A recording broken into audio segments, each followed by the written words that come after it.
welcome back, and thank you for opting in. And let's get this started. As you can see, the first hack I want to share with you is about controlling the call. And we're going to focus in on this word here, control. You've probably heard this phrase used a number of times. It's a very typical thing to say in sales, is try and control the call. And I've experienced it myself and a number of my colleagues and friends. They get very, very frustrated when, say, the call doesn't go exactly the way they want it to. As in when, say, a potential customer or a client asks how much it is before the salesperson is actually ready to discuss that. And they hate it, and because it gets out of control. The thing is that if you're trying to control something, if someone's aware enough, you're not going to be able to control anything that's going to go out of control. So let's do this. We're going to replace this word with this word here. Contain. What do I mean by that? Well, when I think of control, we'll start with this word first. Control, I think of remote control. I think of video game control. I think of controls on a machine, like holding them with your hands and holding on with a death grip. That's what control is. I got to control it. It's like it's got to go one way. This really speaks to linear thinking. It has to go one particular way, and if it goes off that path, I'm out of control, is really what it is. When we talk about containing the call, well, this speaks more to the universe is not static. It's not the same. It changes all the time. It's more fluid than solid. So in a fluid environment, if you're trying to control fluid, let's say if you had water, if you try and hold on to water, where's it going to go? On the floor, all over me, all over, and then it's a mess to clean up. If you're containing the fluid, think of like a 5-gallon bottle of water. The whole conversation is within that container, and you can transport it, you can move with it, you can sway with it. And let me give you an example. If someone asks, how much is it, too soon in the conversation, and you don't answer that question and you avoid it because you want to control the call and you try and misdirect with a question of your own, people tend to notice that. I notice that, and I'm just a regular guy. But when you want to control it, it's like some weird sales tactics like, I don't want to answer that just yet. I want to control it, leave it for the back end. Probably not a good idea, and it's outdated and needs to be upgraded. So when we talk about containing, this here, control, right here, speaks to reacting. React. This speaks to interacting. What's the difference? Well, think of you have to expand your awareness around all the different types of personalities, clients, their patterns, their behaviors. It's a lot like a chessboard. All the pieces on the chessboard are the different types of prospects you can encounter. And it's an ever-expanding playing field. It's not set. I mean, you can get a good idea on the types of clients you're going to be prospecting. And in the end, there's always more.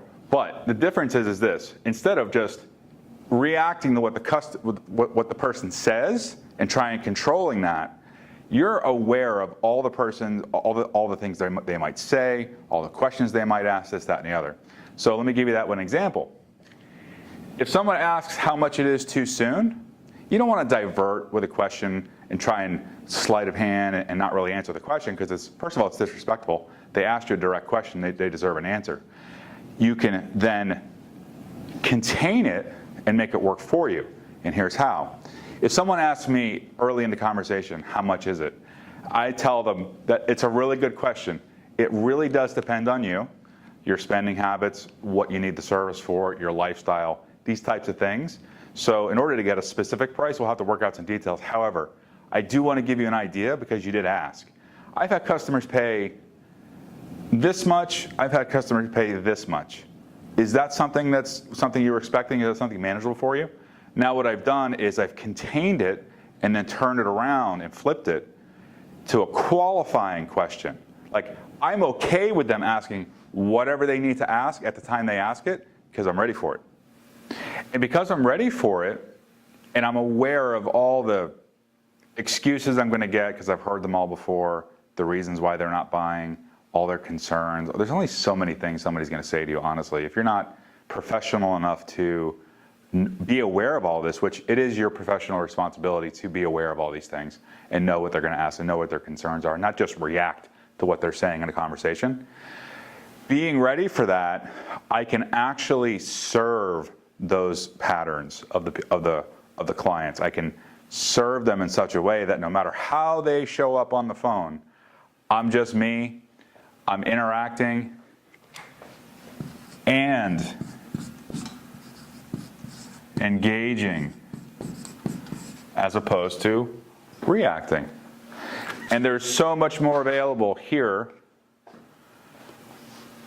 than in reaction, because reaction is just an automatic tendency. You're not really listening, you're not paying attention. And this is actually just having a conversation with somebody, which is really all somebody wants. And if they like you, they're going to buy.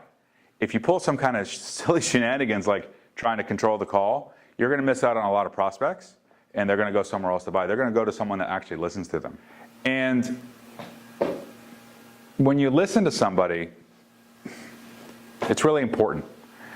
And in the end, I want to make this really simple, because I'm a firm believer that if you just take care of people, no matter what you're doing, things have a tendency to naturally happen anyways. Sales, relationships, this kind of thing.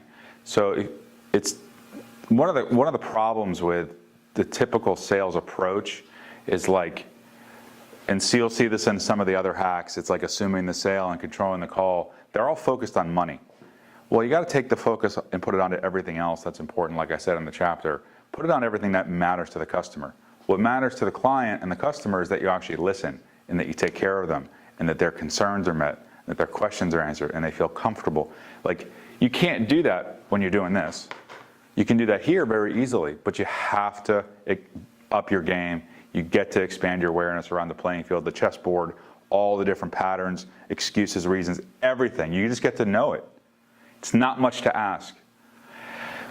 And taking care of people, when money gets into the equation, we tend to kind of lose sight of that. So that's why I'm doing these hacks, is to help people come back to taking care of people so that they can earn an amazing living in sales, be comfortable with it, and be stellar at their job. And that is containing the call, no longer controlling. On to the next one. Thank you.